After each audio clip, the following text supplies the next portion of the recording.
नमस्कार दोस्तों, मैं विनय दुबे मुंबई से। आज बड़ा खुलासा में बात करेंगे एक ऐसे राजा की जिसके नाम की वजह से आज भी हमारा भारत चल रहा है।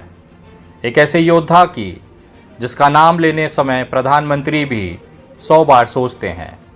हिंदुत्व के बड़े बड़े चेहरे बिना इस नाम के अपनी राजनीतिक सफलता को सोच भी नहीं सकते।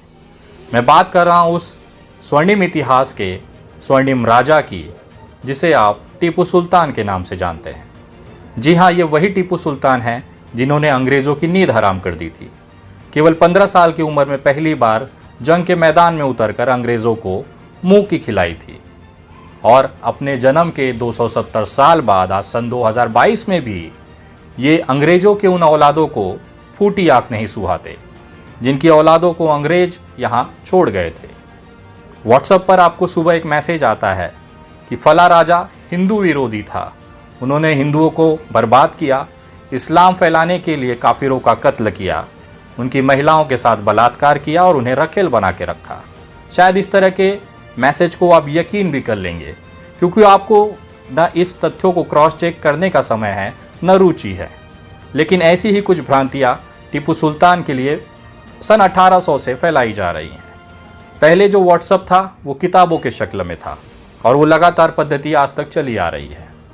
आपने एक नाम सुना होगा, सावरकर। जी हाँ, वही सावरकर जिनको अंग्रेज़ों ने कितने ही सालों तक अंडमान के अंडा सेल में रखा। बाद में ये सावरकर ने माफ़ी मांगते हुए अंग्रेज़ों के लिए काम किया, उसके बदले में उनको महीने का मेहनताना मिलता था। ये इतिहास के पन्नों में दर्ज वो वाक़या है जिसे हर भारतीय जानता है।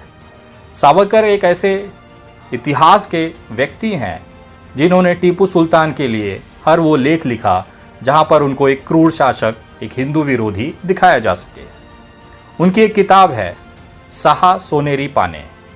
सावरकर ने ये किताब लिखी, उसमें एक प्रसंग का जिक्र आता है टीपू सुल्तान के लिए। उसमें उन्होंने लिखा है कि टीपू सुल्तान जब गद्दी पर बैठे तो उनका जो पहला आदेश था वो ये था कि मेरे साम्राज्य के अंदर तमाम जो हिंदू पुरुष हैं उनकी हत्या कर दी जाए, उनकी महिलाओं को रखेल बना दिया जाए और तमाम जो मेरे इस्लामिक और मुसलमान के भाई हैं उनके सामने उन औरतों को परोसा जाए ताकि उन औरतों का भोग मेरे मुसलमान और इस्लाम को मानने वाले कर सकें। ये प्रसंग जब उन्होंने अपनी किताब साहब सोनेरी पाने में लिखा है, उसको आधार बनाने के लिए उन्होंने एक ईस्ट इंडिया कंपनी के अधिकारी जिनका नाम कर्नल माइस बताया है। उनका ये कहना था कि कर्नल माइस की एक किताब है हिस्ट्री ऑफ इंडिया। जब वो लंदन गए थे पढ़ने के लिए तो उस समय ये किताब वहाँ के लंदन की जो रॉयल लाइब्रेरी है वहाँ पर इन्होंने पढ़ी थी, जिसको आधार बना के ये वाक्य इन्होंने लिखा है।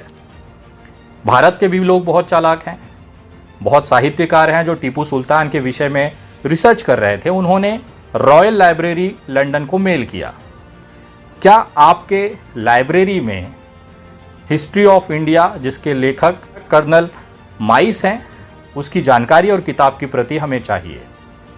जवाब के बदले में ईमेल आता है रॉयल लाइब्रेरी लंदन की तरफ से कि ईस्ट इंडिया कंपनी में कर्नल माइस नाम का कोई व्यक्ति काम नहीं करता था। इस तरह की किताब हिस्ट्री ऑफ इंडिया नाम की किताब हमारे लाइब्रेरी में नहीं है, न इस विषय में लाइब्रेरी को कोई जानकारी है। हो गया ना व्हाट्सएप यूनिवर्सिटी वाला खेला। साहा सोनेरी पान में जिस अधिकारी की किताब को आधार मानकर सावरकर ने ये बात टीपू सुल्तान के लिए लिखी थी वो इंसान मौजूद ही नहीं है। न वो उस इंसान का कोई अस्तित्व है, न वो किताब का कोई अस्तित्व है। ये ठीक वैसे ही है जैसे आपको सुबह व्हाट्सएप पर मैसेज आए कि अगर ये संदेश आपने 24 लोगों को नहीं भेजा तो आपके साथ बुरा हो सकता है।